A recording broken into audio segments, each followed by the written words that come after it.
একজন হুজুর উনি ইরানের শিয়াদের সম্পর্কে ওয়াজ করছেন।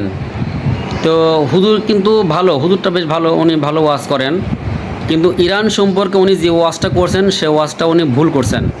এই ভুল ওয়াজটা আপনার আগে শোনেন, তারপরে আমি আমার কথা বলছি। একটি সূরা, সূরা বিলায়া, ৭ আয়াত। সূরা বিলায়া নামক একটি সূরাকে তারা কোরআনের মধ্যে সংযোজন করেছে, যেটা ৭টি আয়াতকে তারা নির্ধারণ করে ৭টি আয়াতকে তারা মানুষের কাছে প্রচার করে। আপনারা আয়াত যদি শুনেন অবাক হয়ে যাবেন। ইয়া আইয়ুহাল্লাযীনা আমানু আমিনু বিন-নবী বিল ওয়ালিয়্যিল্লাযীনা বা'আসনাহুম। এটা হচ্ছে সূরা বিলায়ার প্রথম আয়াত, যে আয়াত কোরআনুল কারীমের কোন একটি জায়গায় ৬২৩৬টি আয়াতে কারীমার ভিতরে ৩০ পারা কোরআনুল কারীমের কোথাও এরকম কোন আয়াত নেই। এই আয়াত শিয়াদের উদ্ভাবিত, তাদের মন গড়া আয়াত। হুজুর এখানে অভিযোগ করলেন যে শিয়ারা বিলায়েত নামে একটা সূরা তারা নিজেরা রচনা করছেন এবং সেই সূরাটি কোরআন শরীফের মধ্যে তারা লিখে দিয়েছেন। তো এখানে বলবো যে শুধু সূরা বিলায়েত না, আরও একটি সূরা আছে, সূরা বিলায়েত এবং সূরা নুরাইন। এই দুটি সূরা শিয়াদের বিরুদ্ধে অভিযোগ আছে যে এই দুটি সূরা তারা কোরআন শরীফের মধ্যে সংযোজন করছেন। কিন্তু কথা হলো, আল্লাহ পাক যারা এই ধরনের যারা অভিযোগ ইরানের বিরুদ্ধে করে তারা সাধারণত আল্লাহ পাকের ক্ষমতাকেই অস্বীকার করে।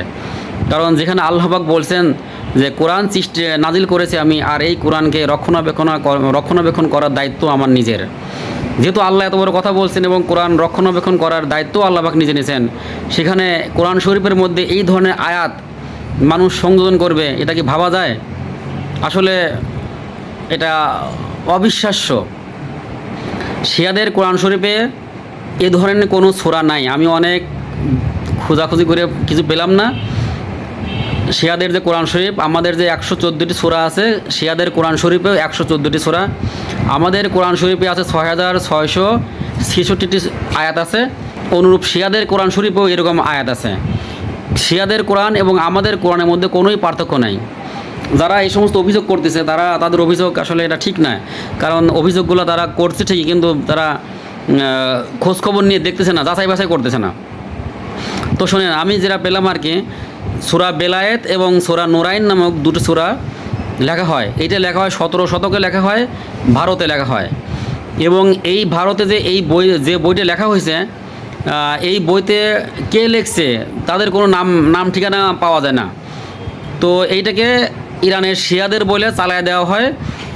এবং এই পশ্চিমা কিছু গবেষক যারা আমাদের এই এলাকা নিয়ে যারা গবেষণা করে, ওই সমস্ত লোক কোনো বিচার বিশ্লেষণ না করে এই বইখানা তারা প্রচার করা শুরু করে দেয়। আর সেখান থেকে সারা পৃথিবীতে ছড়ায় পড়ে যে শিয়াদের কোরআন শরীফে নাকি দুটি সূরা শিয়ারা নতুন রচনা করছে। যেমন এই হুজুরটা না জেনে না বুঝেন যাচাই বাছাই না করে যেমন ইউটিউব তার বক্তৃতায় শেষে ছড়াই দিচ্ছে যে ইরানের শিয়ারা কোরআন শরীফের মধ্যে দুটি নতুন সূরা সংযোজন করছে। ঠিক অনুরূপভাবে এটাই পূর্বের লেখকরা এই কাজটাই করছে। কিন্তু সত্য এটাই, কোরআন আল্লাহ পাক নাজিল করছেন, এই কোরআনের রক্ষণাবেক্ষণের দায়িত্ব আল্লাহ পাকের। শিয়া তো দূরের কথা, সারা পৃথিবীর লোক, আল্লাহ পাক বলছেন জিন এবং ইনসান, পুরা মানব জাতি এবং জিন জাতি মিলেও কোরআনের একটি আয়াত আল্লাহ পাক চ্যালেঞ্জ করছে, একটি আয়াতও মানুষ তৈরি করার সাধ্য রাখে না। সুতরাং এই হুজুর যে ওয়াজটা করছেন, হুজুরটা ভালো, আমি হুজুরের বিরুদ্ধে কিছু বলছি না, তবে হুজুরের উচিত ছিল যাচাই বাছাই করা। ইরানের বিরুদ্ধে যে মিথ্যাচার করা হচ্ছে, এটা মিথ্যাচার। আমি বুঝলাম না কেন যে ইরান এই সমস্ত মিথ্যাচারের শিকার হয়ে গেল।